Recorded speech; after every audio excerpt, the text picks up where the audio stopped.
Mic in the front. Good evening, sir. My name is Simi. My question is, why are the ladies not allowed to divorce their husbands in Islam? Sister asked the question that why aren't the ladies allowed to divorce their husband? As far as divorce is concerned, sister, broadly, you can categorize divorce into 5 categories. One is by mutual consent of the husband and wife both. First category. Second category, unilaterally by the will of the husband.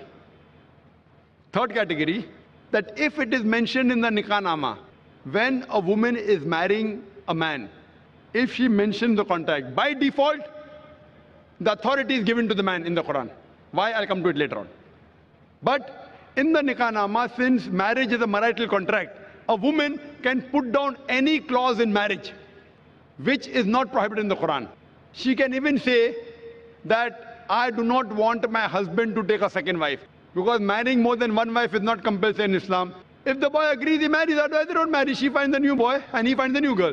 But she can put the clause that I do not want you to take a second wife as long as I am alive. But you cannot put a clause which is against the Quran. You can't put a clause saying I don't want you to offer prayer, because offering salah is compulsory. You can put a clause which is optional. Similarly, she can put a clause that I too want to give unilateral divorce. It's called as talaq-e-tawfeed or isma.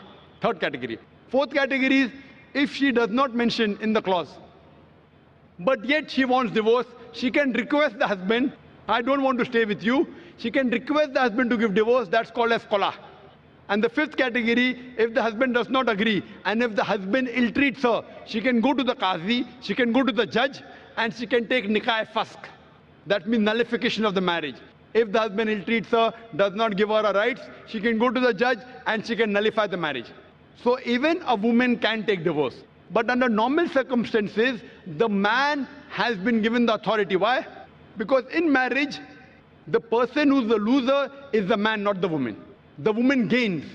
If you heard my talk last week on last Saturday, in the talk, Women's Rights in Islam, Subjugated or Protected, I mentioned that during marriage, the woman is on the receiving side. The Quran says in Surah Nisa, chapter 4, verse number 4, that give to the woman in marriage a marital gift, mahr. In marriage, it is the husband who gives to the would-be wife an amount, a mahr. And mahr can be any amount. So imagine, before she's married, it's the duty of the man, duty of the father and the brother. After she's married, it's the duty of the husband and the son to look after lodging, boarding, clothing, all financial aspects. And if divorce takes place, it's the duty of the parents to look after her. If not the parents, it's the duty of the society to look after her. If not the society, it's the duty of the Islamic State to look after her. So she's financially secured. If divorce takes place, the man gives the divorce, he loses the mahr. But the woman, she's on the receiving end. Now, she has a chance to get married. Once she gets married, she gets new mahr. And the man, when he has to marry another woman, he has to give new mahr. If the full authority is given to the woman keeps on marrying and divorcing, then she will keep on gaining money. Who's the loser? Is the man.